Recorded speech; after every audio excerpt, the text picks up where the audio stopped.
I'm hearing Justice Barrett's question differently, and she'll correct me if I'm wrong. I think her question is, standing alone, could a judge use their unhappiness with mandatory minimums to grant compassionate release? That would be, I think, an abuse of discretion, because the mandatory minimums set forth by statute indicates what Congress's judgment is.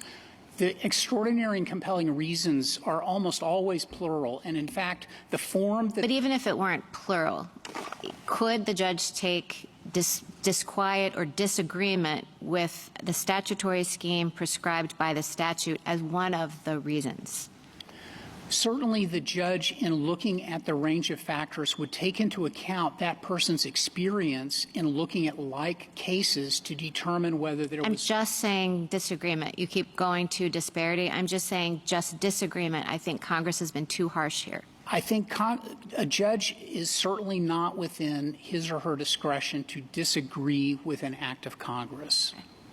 Where I think that judges have addressed this particular issue, and where the Sentencing Commission addressed this particular issue, was to say that in the total mix of circumstances and information, it could be a factor.